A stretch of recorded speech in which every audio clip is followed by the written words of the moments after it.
Alright, we're back with working on the print composer here, and I'd like to spiff up our map just a little bit to do some coloring of the major rivers, and we'll just sort of spruce up their style a little bit.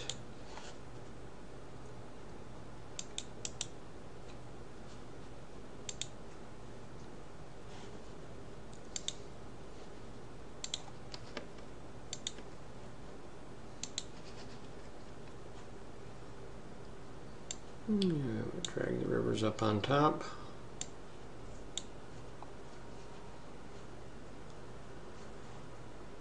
And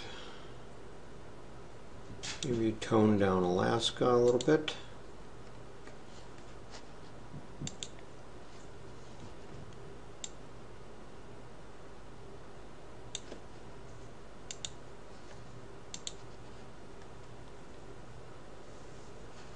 And now we'll work on the trees.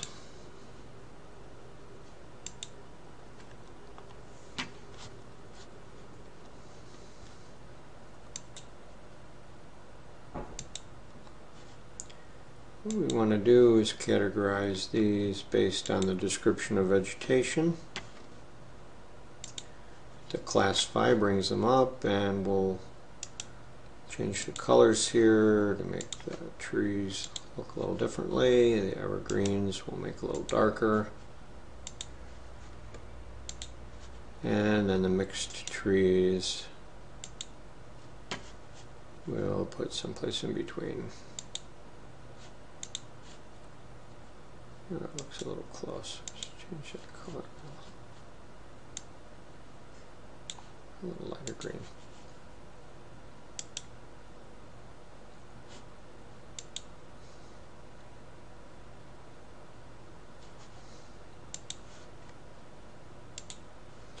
Now you notice there was one classification there that was showing up that was blank, and just wanted to delete that right out of there.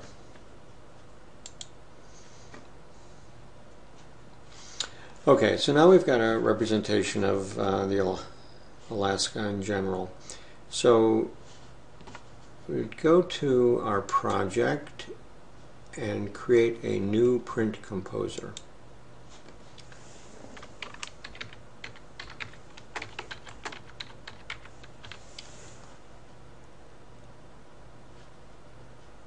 That's Alaska for print.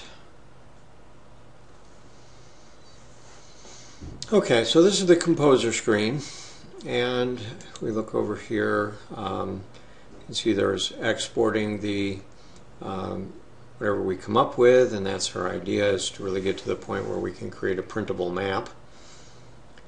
There are panels that can be open, toolbars that are open.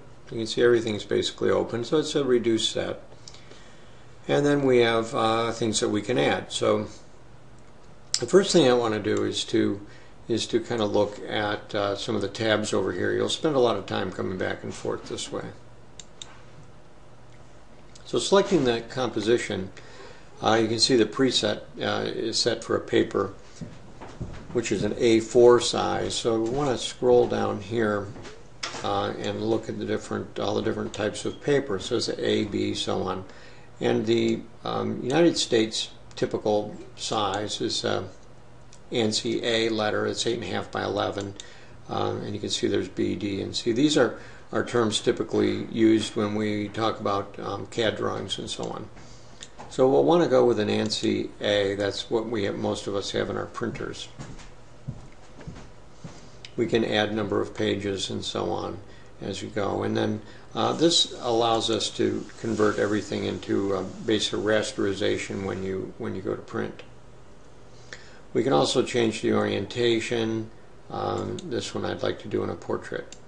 So you can see it's changed the view over here as to what we're looking at. So our full piece of paper runs along here side to side.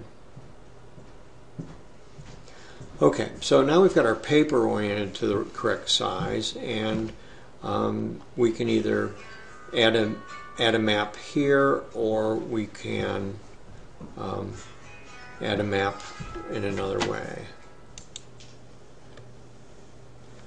Alright, so we're going to bring in the map. You can see up here along the top we can do a bunch of different things.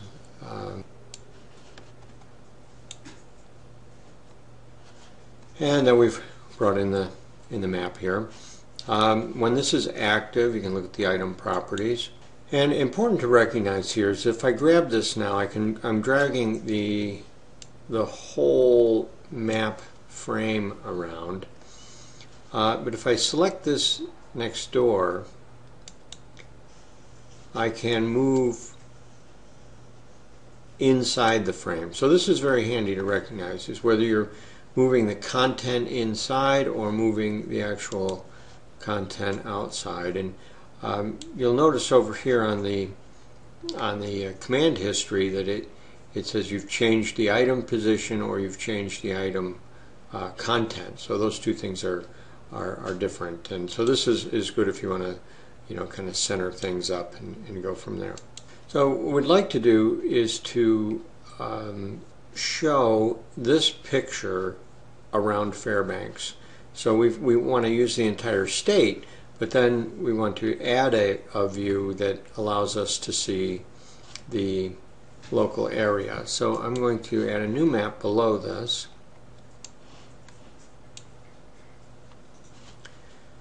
And we'll scroll down here a little bit.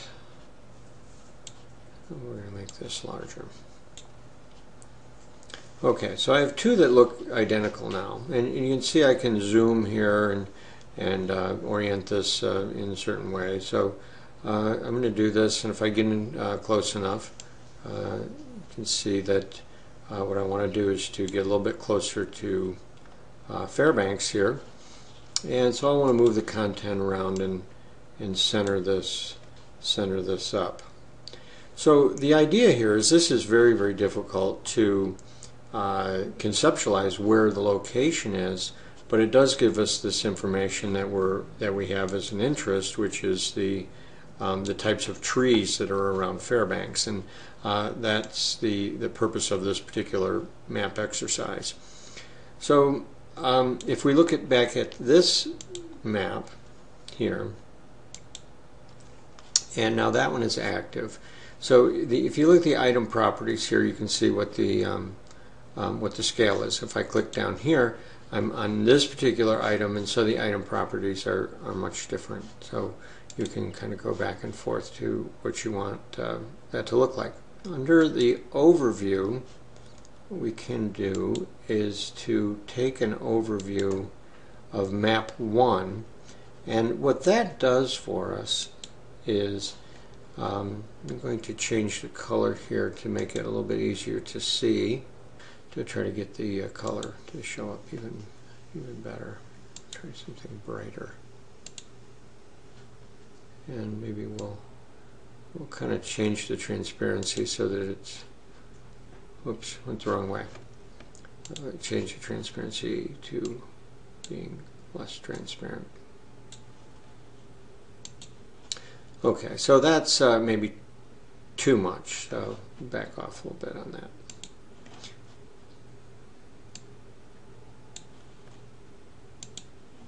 Okay, so now I've got an obvious location here that shows me this particular setting on this particular map. And often what you might want to do is kind of make some lines on here that show how it goes from one to the other. So these are arrows, and the arrows you draw from the tip of one out to the other, kind of giving an indication to the viewer that this has been expanded to that point.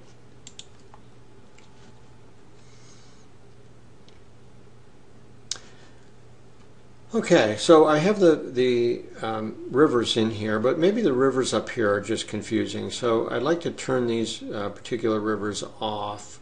And so to do that, what I'm going to do is to come down to this model here, this item, and I'm going to lock the layers from the map. Now once I've done that, once I've locked these layers, then no longer can the what I change in the map change in my print. So and I'm going to go back to the original drawing here, and I'm going to turn off the rivers. Okay, so the rivers are off, and it looks a little cleaner.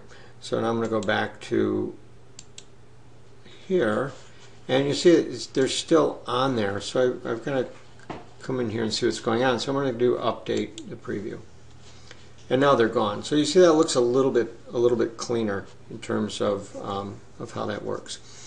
So we'll come back in a few minutes and continue with some of the characteristics